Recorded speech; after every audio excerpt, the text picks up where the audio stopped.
diambil. Coba di antara Bapak Ibu Idul Fitri yang tidak ngambil tabungan siapa coba? Siapa di antara Bapak Ibu yang Idul Fitri tidak ngambil tabungan? Aku ora jupuk, ora duwe kok. Katanya terima THR kok masih ngambil tabungan juga ya? Jadi kata BI tahun 2021 itu tabungan diambil itu 21 triliun. Jateng DIY saja tabungan terambil 21 triliun. Tentu itu uang pribadi Bapak Ibu. Tapi kan ketika uang Bapak Ibu masuk bank itu kan jadi modal pembangunan. Oleh bank kan diinvestasikan ke proyek-proyek besar masuk jalan tol. Kan itu oleh bank. Tapi kalau kemudian ramai-ramai diambil, bingung pemerintah. Alamat jalan tol rampung. Itu masalahnya. Maka supaya direm Idul Fitri Ramadan supaya jangan boros. Itu perspektif DI bahwa kita adalah boros. Tapi coba kemudian saya bawa pengajian, Bapak Ibu, saya dipesan oleh DI supaya Bapak Ibu Ramadan jangan boros. Apakah Bapak Ibu terima? Enggak. Apa jawabannya? Tafsir menika mboten boros tapi barokah Ramadan.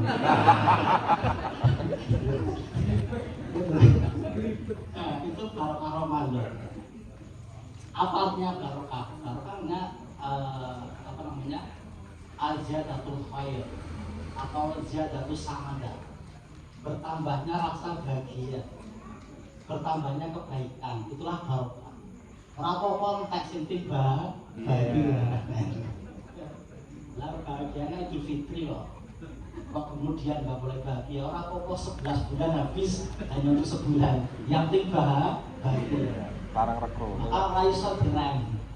Maka ya sudah kok boleh buat. Itulah bagaimana Idul Fitri telah memutar uang itu sedemikian besar. Walaupun saya agak sedih juga. Karena apa? Siapa yang menikmati perputaran uang itu? Ya, siapa yang menikmati perputaran uang itu? Saya terima parcel dari Sukasari. Sukasari itu Chinese Protestan. Kemudian saya terima parcel dari Garuda Food. Saya terima parcel dari Sinar Mas. Kata mereka, kata Afir, kami harus terima kasih pada umat Islam. Kenapa? Kalau Idul Fitri sirup saya omsetnya naik 5 kali lipat. Pertanyaannya, siapa yang minum sirup? Siapa yang beli sirup? Pertanyaannya, siapa yang punya pabrik sirup? Nah, mulai besok kalau bisa, yang punya pabrik sirup adalah Muhammadiyah. Amin. Maka kita mulai gerakan industrialisasi Muhammadiyah. Karena apa? Kalau kita konsumen paling besar, masa jadi pasar melulu. Kita bahasanya kita jadi produsen. Maka kita sudah mulai gerakan baru namanya gerakan industrialisasi Muhammadiyah.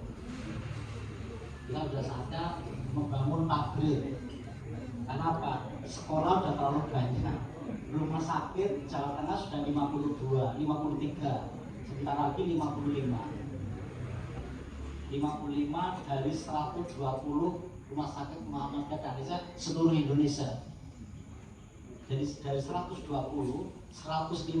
53-nya di Jawa Tengah itu rumah sakit Muhammadiyah.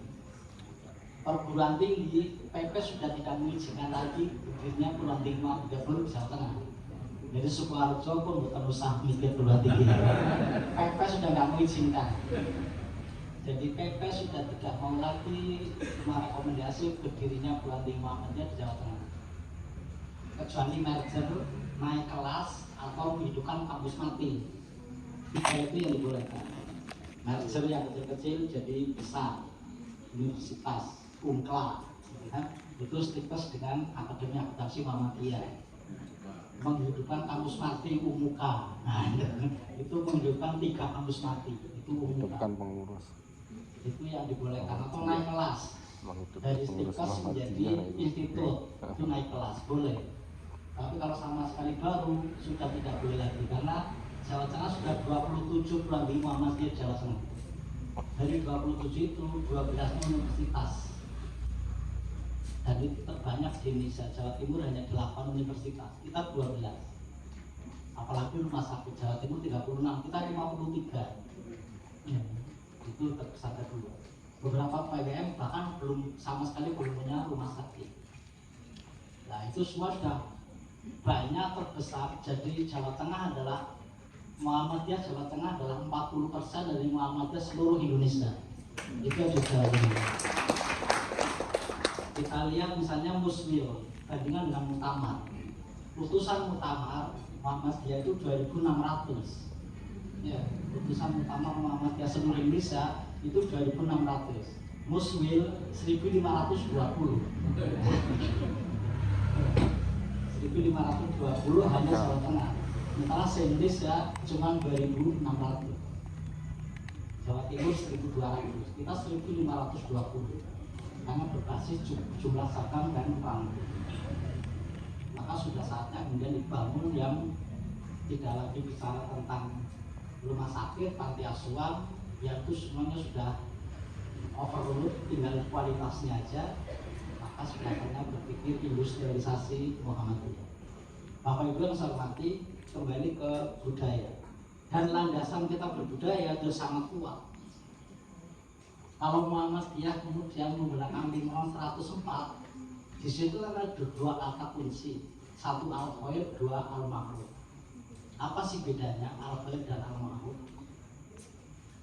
Kalau Bapak Ibu hanya baca terjemahannya sama, al-khair artinya baik, al-ma'ruf juga baik.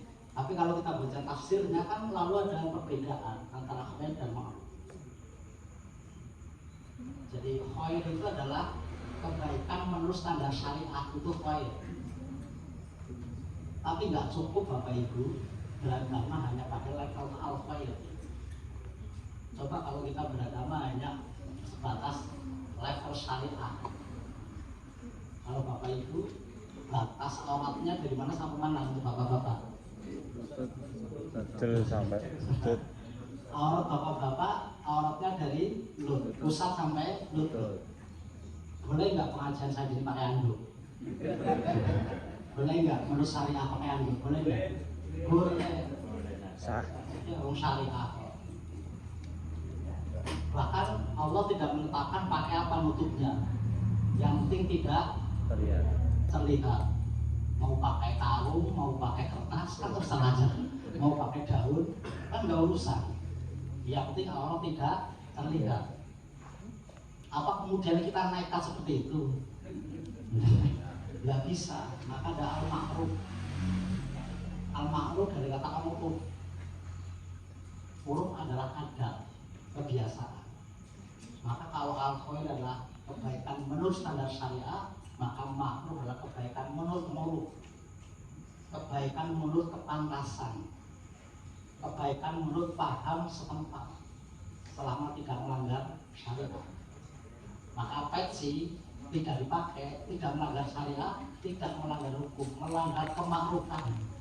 Nah, melanggar kemakruhan, melanggar kelaziman, melanggar kepantasan. Maka tidak boleh dihindari bukan karena melanggar syariat, bukan karena melanggar hukum, tapi melanggar kearifan. Maka kalau Islam kearifan lokal dari bahasa Arab itu uruf. Orang yang paham uruf namanya orang arif. Oleh bahasa Indonesia, arif artinya bijak. Maka ada orang alim, ada orang arif. Apa bedanya Bapak Ibu? Apa bedanya orang alim dengan orang arif? Orang alim orang yang banyak tahu. Orang bijak orang yang banyak paham. Nah, ya. Orang tahu belum tentu paham.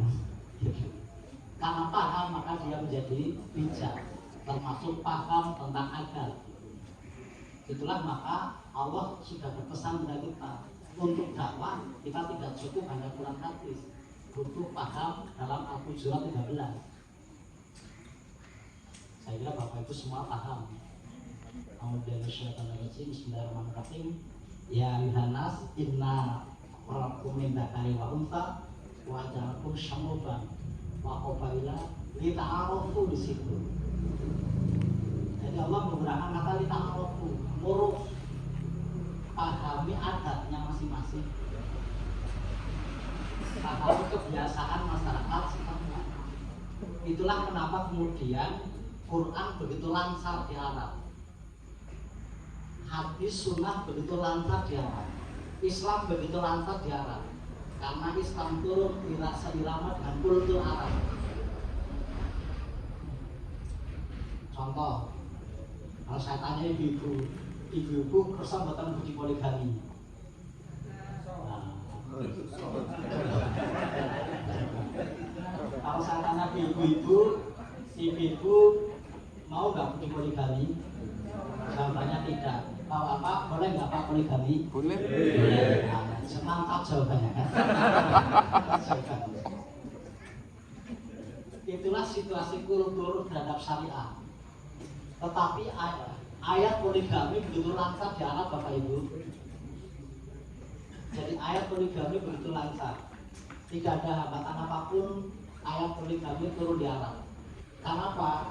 Orang Arab sudah biasa, sebelum Islam datang sudah biasa dengan beristri banyak. Makanya kalau kita baca kasus hijrah, saya kira Bapak Ibu paham kasus Abdurrahman bin Auf sebagai sahabat muhajirin mengiring Nabi, kemudian sampai di Madinah, dia ketika sampai di Madinah kemudian ketemu sahabat dari Ansar. Saya punya harta, silakan harta saya diambil separuh. Saya punya istri 2, silakan diambil 1. Nah, itu Arab loh Bu. Arab loh Bu. Coba kalau Indonesia, nggak mungkin kan? Saya punya istri 2, silakan diambil 1. Apa jawaban Abdurrahman bin Auf? Saya tidak akan meminta harta, tidak meminta istri, tapi saya minta tunjukkan pada saya di mana ada pasar. Kan itu. Artinya apa? Sebenarnya kalau di Muhammadiyah mestinya pertama harus buat pasar, ekonomi mestinya. Jadi itulah, saya nggak usah diberi harta, nggak usah diberi istri, tapi berilah kami pasar. Tunjukkan pada kami di mana ada pasar. Itu. Tetapi sekali lagi di ayat poligami begitu lancar. Kenapa? Sebelum ayat ini turun, orang Arab sudah biasa poligami. Coba kalau di Sukoharjo, langsung tolak sama Ibu Pensi ya, kan? Mungkin nanti ditarik lagi sama Gusti Allah. Gitu. Karena apa? Penolakan. Karena apa? Bukan kulturnya. Sehingga agama nggak lancar tanpa kultur. Jujur kalau Bapak Ibu besok Ramadan, takjil yang paling banyak Bapak Ibu, kurma atau kolak? Jujur ya. Kolak. Kolak. Kurma atau kolak? Kolak. Kolak. Kenapa kok kolak bukan kurma? Kan tidak sunnah Nabi itu kan? Kenapa Bapak Ibu mengikuti Pak Rasul? Tidak mungkin lah Rasul kolak kan? Tapi kenapa Bapak Ibu kok tetap milih kolak daripada kurma? Ya karena kita apa? Karena kita perut Sukoharjo. Yang tumbuh Sukoharjo bukan kurma tapi kolang kaling. Kan itu pesannya. Maka kita lebih cocok kolang kaling daripada kurma. Mungkin sehari 2 hari kurma, hari keempat berubah kembali ke kolang kaling. Itulah agama. Gak bisa syariat tanpa budaya. Jadi syariat tanpa budaya nggak lancar. Itulah maka purifikasi Muhammadiyah jangan diartikan dekulturisasi. Jadi purifikasi pemurnian bukan lagi penghilangan budaya. Kita sepakat TBC kita hapus, tapi bukan budayanya yang kita hapus. Karena tidak setiap budaya mengandung TBC. Kalau toh kemudian budaya itu mengandung TBC, bukan budaya kita hapus, tapi TBC-nya.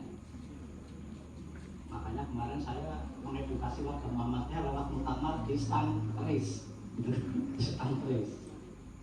itu. Saya hanya ingin bagaimana Muhammadiyah menjadi warga Muslim yang berbudaya. Keris kalau kita keramatkan itu menjadi musyrik. Tapi yang musyrik bukan kerisnya, tapi pengkeramatannya. Maka bagaimana kita hilangkan keramatannya harusnya kita apresiasi sebagai karya budaya. Maka saya sadar begitu saya menyampaikan itu, ternyata orang Muhammadiyah benar berani muncul, ramai-ramai memunculkan diri. Alhasil saya juga instastories. Ada yang menawarkan 100 yang dipamerkan. Wah, kalau 100 kasihan panitianya saya gitu. Ngerawat takutnya pada hilang nanti di arena utama. Akhirnya yang 100 kita ambil 10, kita pamerkan di start. Begitu yang muncul banyak sekali. Artinya apa? Sudah banyak warga pecinta keris. Tetapi kalau kemudian kerisnya kita habisi, itu namanya dakwah yang tidak berbudaya. Tapi kalau kemudian penghormatannya tetap ditampilkan, itu kita namanya belum berhasil menghilangkan TBC. Maka TBC-nya kita hapus, tapi kreativitas budaya kita apresiasi. Saya masih ingat cerita saya dengan nelayan di Cilacap. Kemudian saya punya paklik, hidupnya di tengah nelayan di Cilacap, tapi beliau paklik saya ini ketua takmir PNS, tapi hidup di tengah nelayan. Bapak itu tentu tahu salah satu kebiasaan nelayan adalah sedekah laut. Di Cilacap itu sedekah laut, kemudian motong kerbau, nanti kepalanya dilarung ke laut dengan festival pesta yang begitu meriah.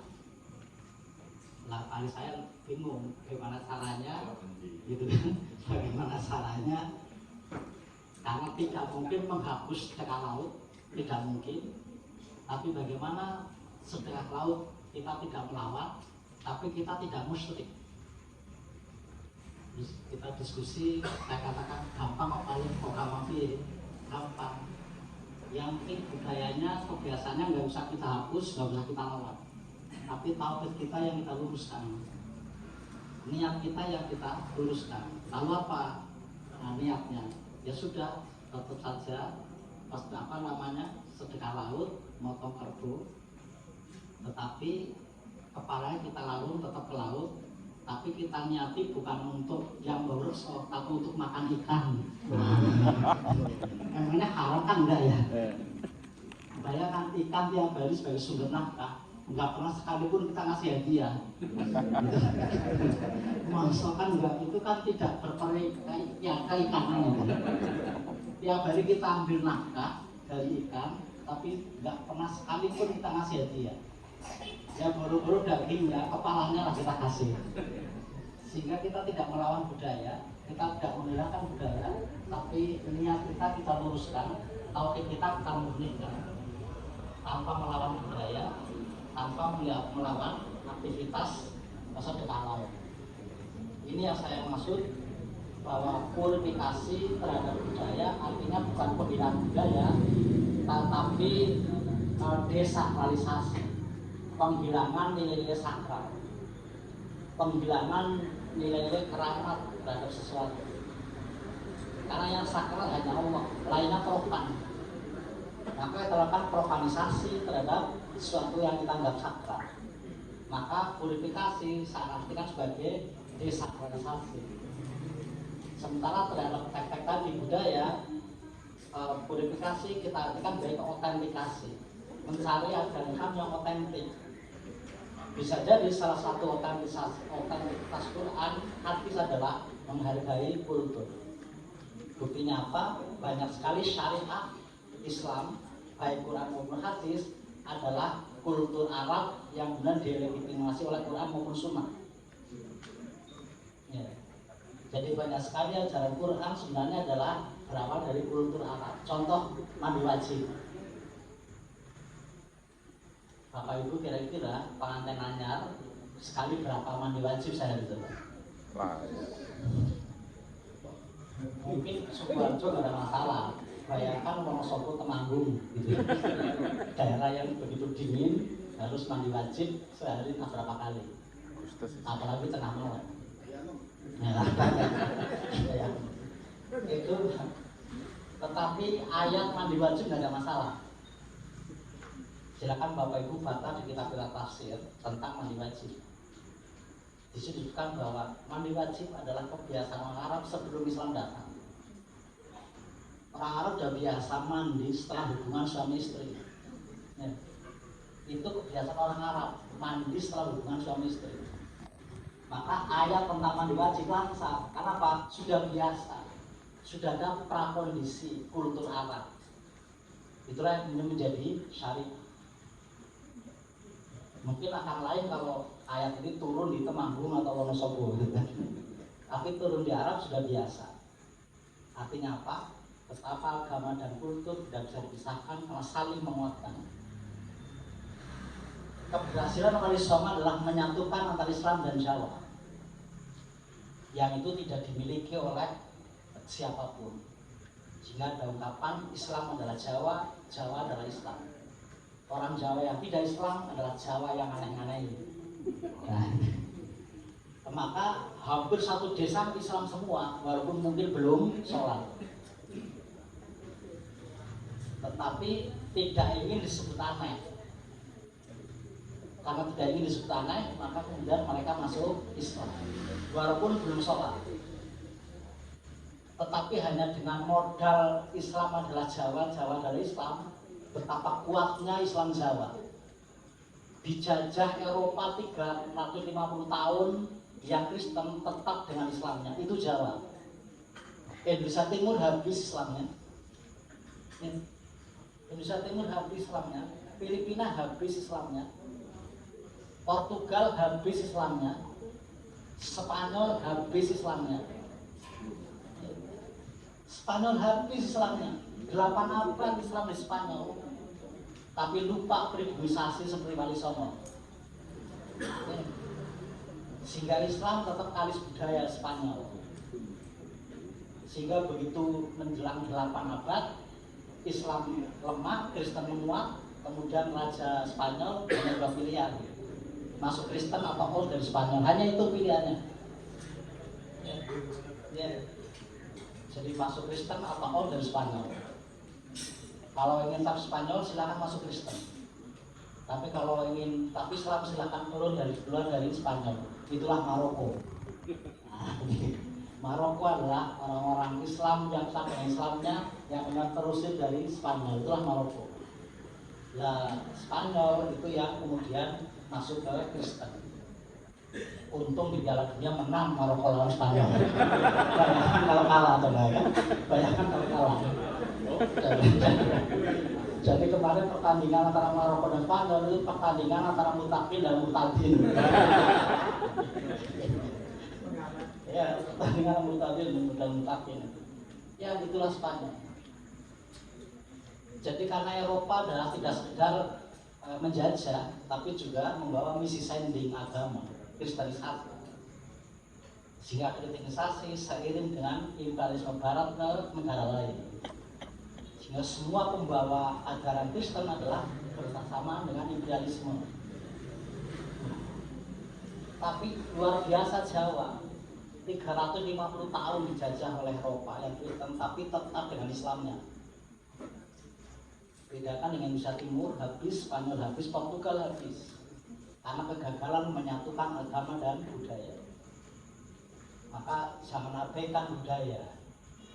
Dan purifikasi Muhammadiyah jangan lupa untuk tetap bercokol pada budaya, walaupun itu dengan seleksi. Itu disadari oleh Muhammadiyah. Maka lahirlah buku dakwah kultural Muhammadiyah. Yang kedua buku seni budaya Islam. Itu semuanya sudah ditangkit oleh Masjid Tarjih. Yang ketiga pedoman hidup Islami warga Muhammadiyah. Ya salah satunya membahas hubungan antara Muhammadiyah dan seni budaya. Pertanyaannya, mana warga Muhammadiyah yang sudah baca 3 buku ini? Balik inilah landasan ideologis hubungan Muhammadiyah dan budaya. Sehingga agama budaya saling menguatkan. Itulah kemarin saya Idul Fitri itu banyak membahas tentang Idul Fitri dan jihad budaya.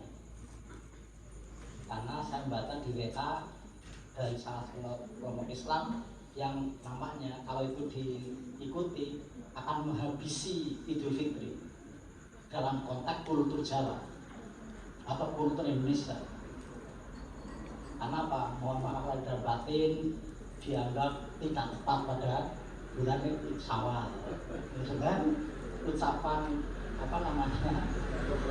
Pak Komol Menkum minal wal faizin dan dasarnya. Itu kan sama aja mau dihabis. Kalau bayangkan Bapak Ibu, ini Imlek ini demikian meriahnya. Bahkan ada satu desa yang menurut saya di situ nggak ada Tionghoa, tapi kok dia dengan lampion dan begitu bangganya. Ini blokon apa cerdas ya. Satu desa tidak ada Tionghoanya, tapi begitu bangga desanya dia dengan lampion sebagai simbol Imlek.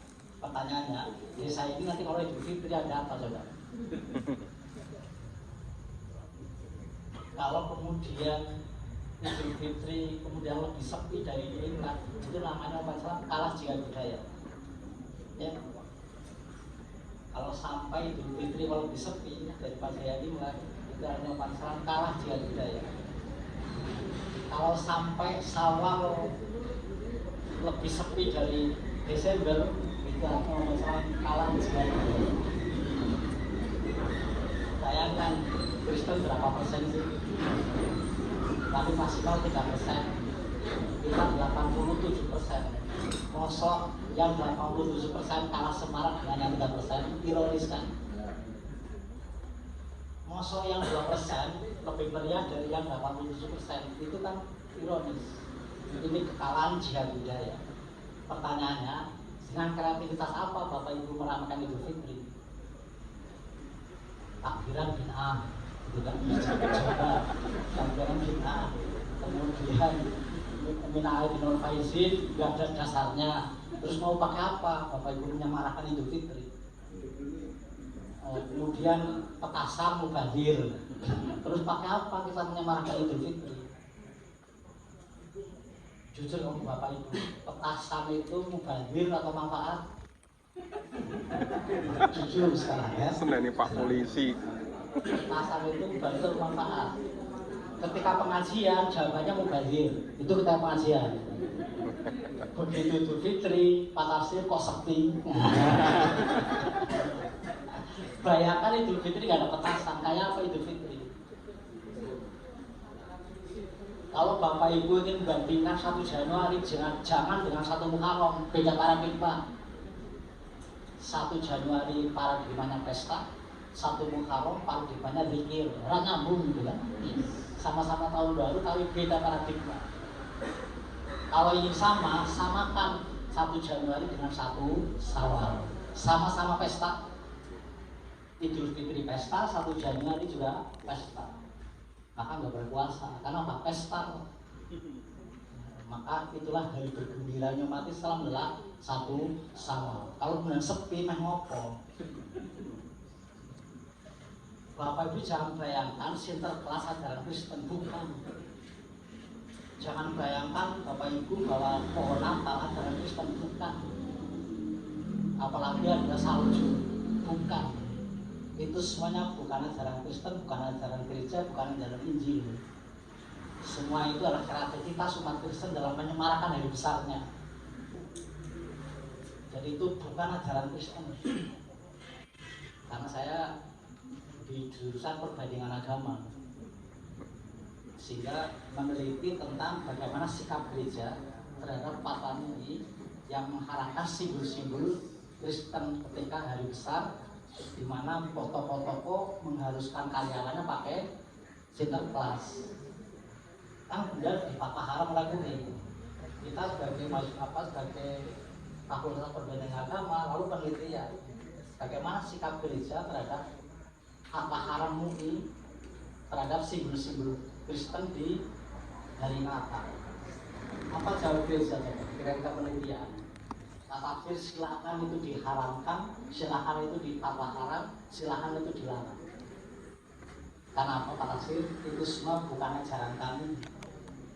Itu semua bukan ajaran Injil. Itu semua bukan ajaran gereja. Itu hanyalah kreativitas umat untuk menyemarakan Natal.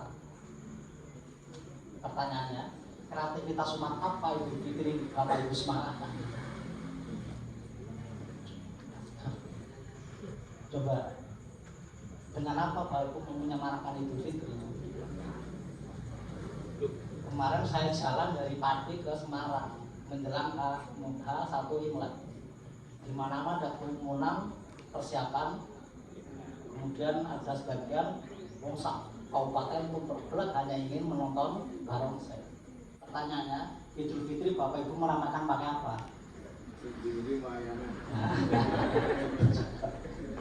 Idul Fitri dirayakan pakai apa?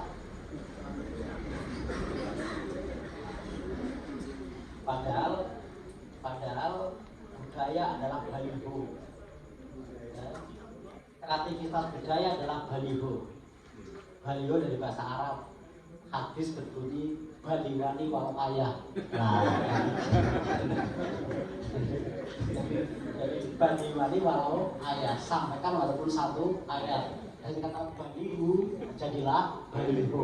Nah, baliho tempat penyampai pesan. Lah Bapak Ibu pesan pakai apa bahwa ini Idul Fitri? Menjelang Desember supermarket semua sudah menghias supermarketnya.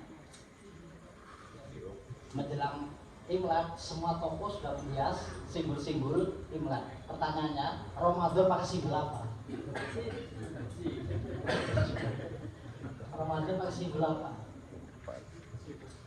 Dulu saya di kampung kalau Idul Fitri semua rumah masang namanya biang kurung. Bisa jadi lampion, bisa jadi ya. Biang kurung, apa kalau di sini. Tapi sekarang sudah habis, nggak ada lagi. Biang kurung itu lampu yang pakai kertas itu. Tapi itu khusus Idul Fitri. Semua rumah di kampung saya, ketika saya masih SD SMP. Tapi sekarang udah nggak ada lagi. Lalu kesemarakan Idul Fitri pakai apa? Untung para pendahulu kita sudah punya kreativitas budaya. Apa itu? Ketupat dan beduk. Nah, mari kita hidupkan kembali simbol ketupat dan beduk sebagai Ramadan dan Idul Fitri. Sehingga begitu Ramadan kita pasang spanduk sebanyak-banyaknya, misalkan selamat beribadah puasa dan simbol ketupat dan beduk. Tapi sekarang gambar ketupat beduk ganti pakai lampu pating gandum gitu ya. Itu tak pikir ngambil di mana gitu ya. Itu budaya mana? Apa mungkin ngambil lampu-lampu di Masjid Haram gitu ya. Wong kita kan punya jati diri. Manusia bisa diselamatkan tapi tidak bisa diharapkan.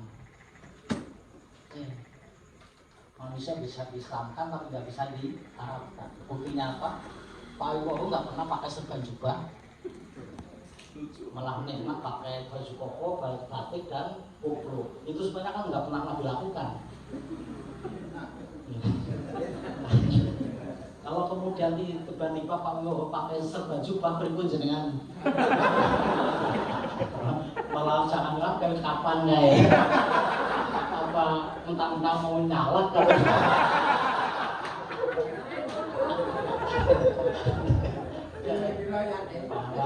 mentang-mentang menyalur kok dia ini. Ya, itulah betapa budaya nggak bisa lepas. Walaupun tidak semuanya harus tampil, tetap ada seleksi. Itulah yang saya maksud. Jangan bablasan tapi juga jangan babar. Nah, sikapnya pada budaya. Jadi al-mukhawal itu ala qadim sholih al-ahdu bil jadi bil aslah. Itu kaidah fikihnya. Itu kaidah fikihnya. Jadi memelihara tradisi lama yang baik dan mengambil yang baru yang lebih baik. Jangan semuanya dihabisi. Kenapa ketupat dan beduk? Di samping itu memang sesuatu yang pasti muncul di Idul Fitri, tapi sebenarnya punya makna lain. Kenapa ketupat dan beduk? Ketupat simbol makanan, beduk simbol kesenian. Alat dakwah di Jawa cuma dua alatnya. Satu kesenian, dua makanan. Maka di setiap tempat-tempat dulu adalah tempat dakwah Islam awal, mesti ada dua simbol. Ada kesenian, ada tumpeng. Selalu itu. Nah, tapi oleh Muhammadiyah kadang tumpeng karena itu Hindu katanya. Tumpeng itu menu makanan. Gak usah dikait-kaitan dengan sakralisasi. Jadi sakralnya kita hilangkan, tapi itulah menu makanan. Kalau kita menemukan bemen itu nggak ada masalah, maka tumpeng, nyamak lempeng. Nah, ya.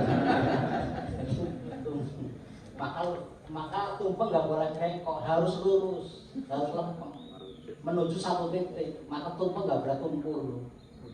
Ya, tumpeng harus ada satu titik di atas. Ya, karena apa? Shiratal mustaqim. Inna lillahi wa inna ilaihi raji'un. Titik sangkan paramen dimati itulah tumpeng. Proses perjalanan manusia menuju satu titik, yakni Allah Subhanahu wa Ta'ala. Itulah tumpeng. Maka nggak boleh tumpeng bengkok, tumpeng harus lurus. Nah, dan harus dalam menuju satu titik. Kalau bertingkat boleh aja, tapi harus hidupnya adalah menuju satu titik. Itulah tumpeng. Jadi simbol manusia, simbol perjalanan manusia menuju titik akhir kehidupan. Bapak Ibu hormati, sehingga dengan kultur maka agama menjadi mengakar, agama menjadi kuat, agama menjadi mudah diterima masyarakat. Itulah agama dan budaya. Kalau sudah mengakar, sulit sekali agama lain menembus. Betapa menyatunya antara Kristen dan Eropa, sehingga seolah Kristen adalah Eropa, Eropa adalah Kristen. Betapa sulitnya agama lain menembus Eropa. Sampai-sampai kemudian Raja Arab harus Kristen. Ya, tidak boleh ada setitik darah pun yang non Kristen. Itu Raja Inggris. Sehingga persangkaan bahwa Lady Diana dibunuh itu sangat mungkin. Karena demi keselamatan kerajaan Inggris. Saya sampai jam berapa ini? Jadi persangkaan bahwa Lady Diana dibunuh itu sangat mungkin. Tapi persangkaan, tapi itu logis untuk keselamatan kerajaan Inggris. Karena waktu itu kan sudah ada hubungan antara Nuri Al-Fayed dengan Lady Diana. Nuri Al-Fayed adalah anaknya kolonel Mesir yang di Inggris, Al-Fayed. Ada hubungan antara Lady Diana dan Godi. Bisa jadi ditengarai Lady Diana masuk Islam, tapi saat format kan belum muncul. Maka sebelum muncul mending dibunuh duluan. Dengan Lady Diana dibunuh duluan, dia mati masuk dalam darah Kristen. Sehingga Pangeran William selamat, Pangeran Harry selamat untuk jadi raja. Karena apa? Bapak ibunya full masih Kristen. Kalau sampai kemudian Lady Diana masuk Islam, dua orang ini nggak bisa memegang tahta kerajaan ini. Kenapa? Harus Kristen. Nggak boleh setelah itu. Maka demi keselamatan kerajaan. Biasa politik nyawa hilangan. Tapi saya kira Pak Bowo enggak lah ya. Siap. Itulah maka purifikasi Muhammadiyah jangan diartikan dekulturisasi, jangan diartikan penghilangan budaya, tapi desakralisasi budaya. Jadi sakralnya kita hilangkan, bukan kreativitas budaya. Apalagi umat Islam adalah umat yang paling tidak punya karya benda. Ya, jadi kita jangan sombong di situ ya. Umat Islam adalah umat yang paling tidak punya karya benda. Coba Hindu punya Prambanan, Buddha punya Borobudur, Cina kuno punya Great Wall, Mesir kuno punya Sphinx, piramid. Pertanyaannya, umat Islam punya apa? Umat Islam punya apa dalam menyangkut karya benda? Ka'bah. Pertanyaannya, Bapak Ibu Ka'bah karena kagum atau panggilan syariat? Kalau nggak ada perintah haji, kira-kira kita nggak kesana. Kita kesana apa nggak sih? Saya nggak yakin. Beda dengan Borobudur, apapun agamanya datang karena apa?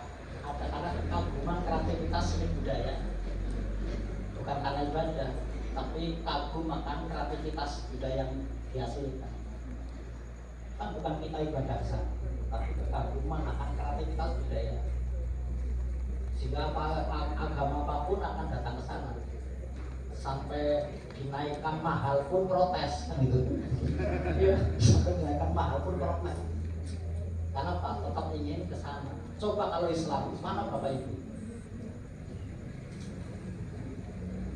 Apa ada tempat milik umat Islam dikunjungi agama lain? Kecuali KUB mungkin lah ya.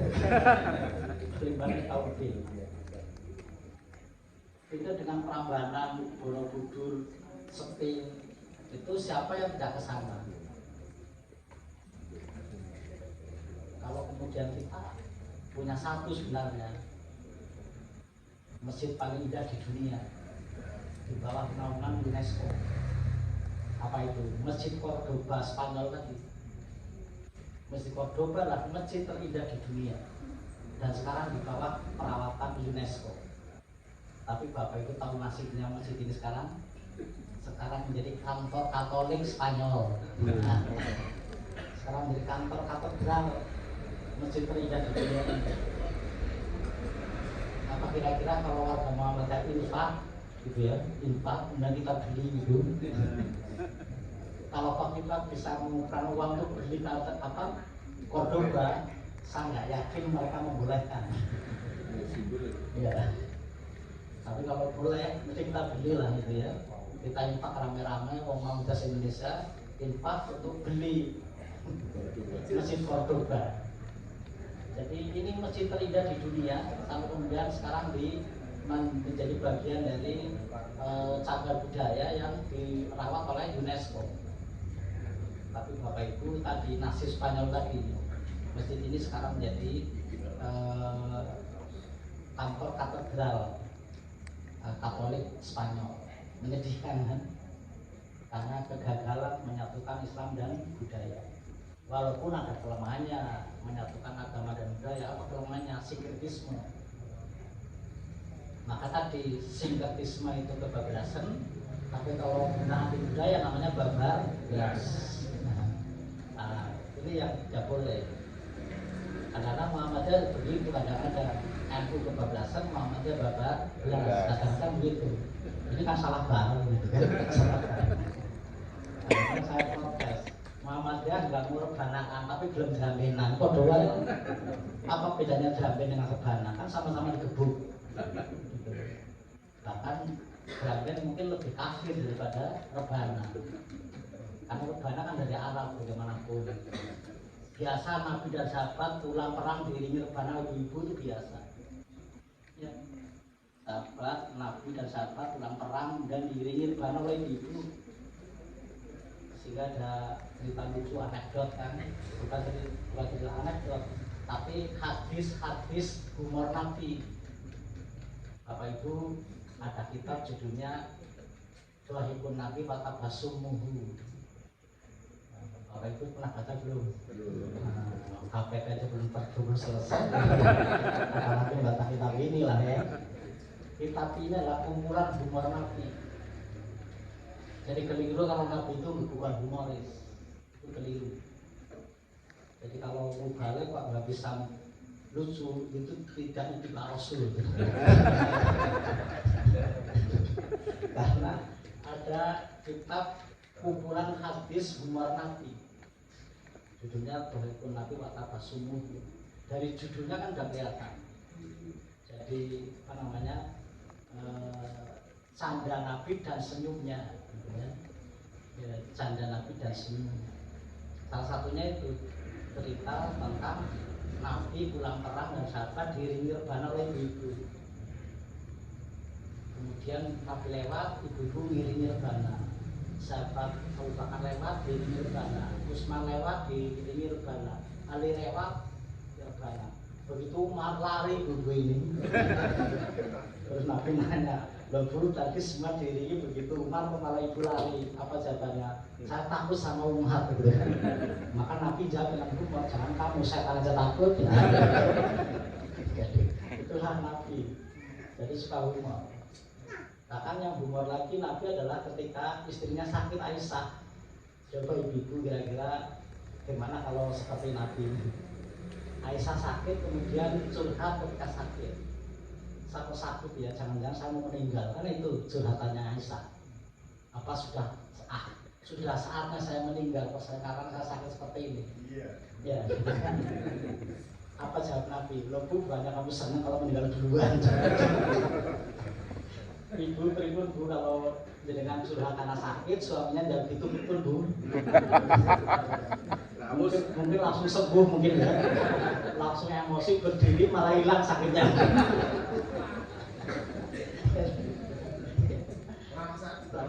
Tapi itulah Nabi. Loh Bu, banyak kamu senang kalau meninggal duluan. Itulah Nabi jawab semua. Kemudian Aisyah nanya, lo kok bisa? Iyalah kalau kamu mati duluan kamu senang. Karena apa? Akan menjadi orang terhormat. Coba kalau kamu meninggal duluan, nanti kamu akan dimandikan oleh Nabi, dikafani oleh Nabi, disolati oleh Nabi, dimakamkan oleh Nabi. Apa nggak terhormat coba? Bayangkan Ibu Tin kalau meninggalkan setelah Pak atau mungkin nggak seramai itu. Dulu kan kita semua menonton siaran langsung kan, siaran langsung pemakaman Ibu Tin. Kenapa seperti itu luar biasa? Karena Pak meninggal ketika Pak Harto masih berkuasa. Apa namanya masih presiden. Coba kalau meninggalnya sekarang, mungkin lain ceritanya kan. Lady Diana kayak apa Lady Diana? Seluruh dunia nonton siaran langsung pemakaman Lady Diana. Walaupun kematiannya tadi, tapi kan dia masih sebagai istrinya Pangeran Charles. Coba kalau meninggal setelah Pangeran Charles, lakuin cerita. Terhormat sekali mereka-mereka.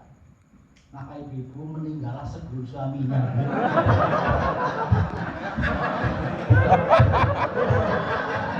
Memberi kesempatan. Kalau suaminya orang terhormat, kalau enggak ya mending. Jangan. Itu suaminya kuat dengan jabatan.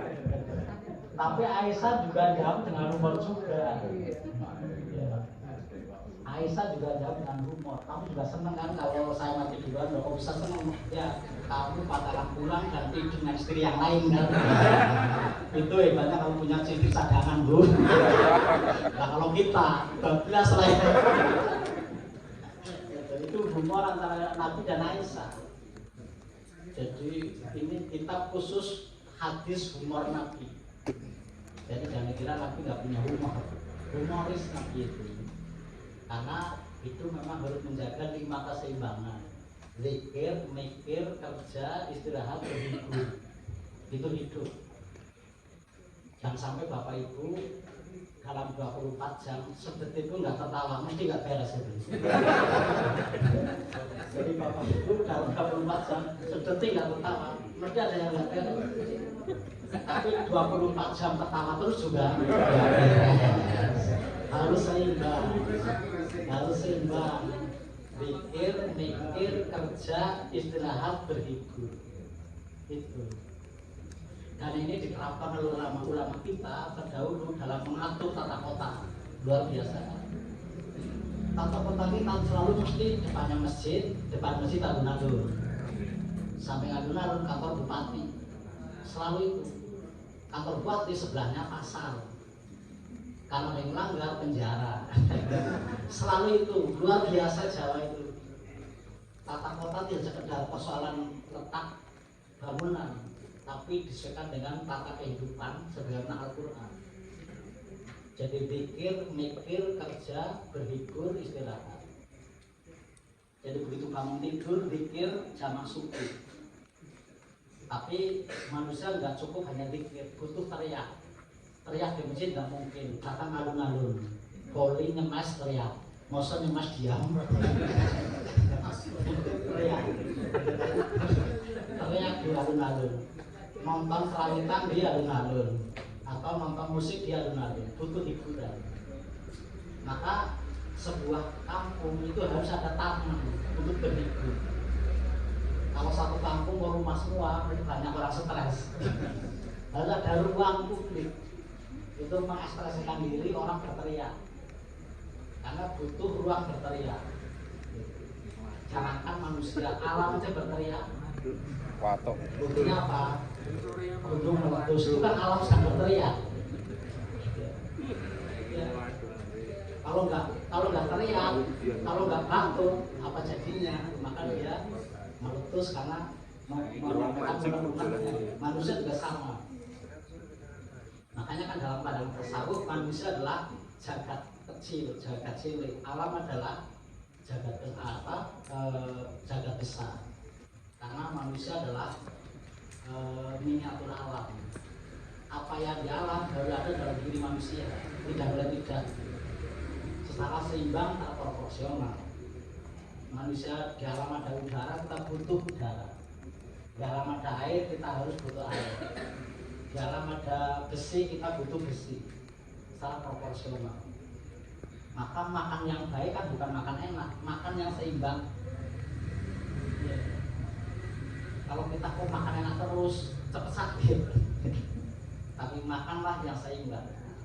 Karena manusia adalah apa yang di alam harus ada dalam diri manusia. Baik lahir maupun batin, jasad maupun non jasad.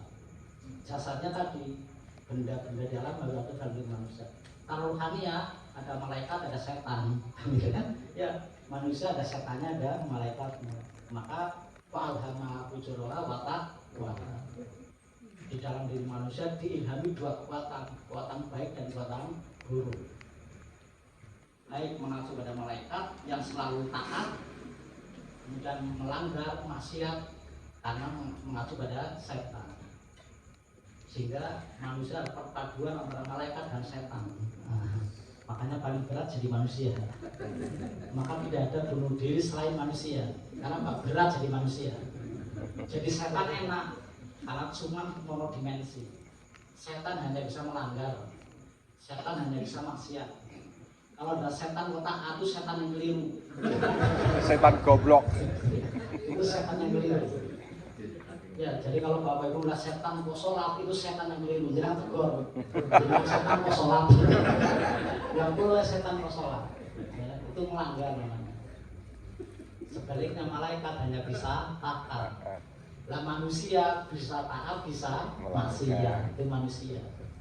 Kadang taat, kadang maksiat. Itulah manusia. Maka lalu berdoa ihdinas shiratal mustaqim.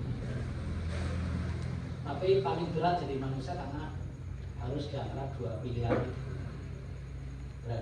Selalu berada pada dua pilihan.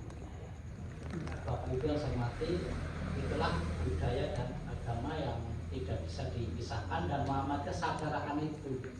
Maka sekalipun Muhammadiyah purifikasi kembali pada sunnah, tapi Muhammadiyah tetap apresiasi pada budaya.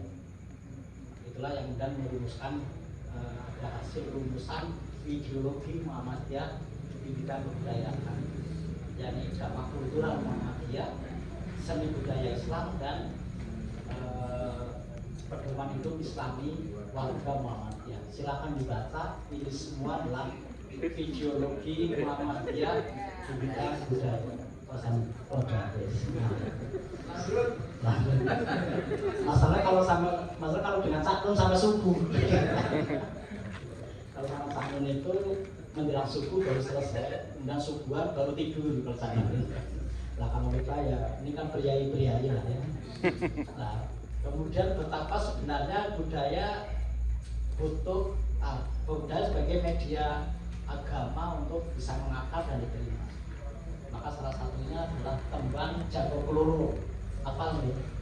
Jago peluru rame kopiasi. Kalau panggilan jadi kawanan semune.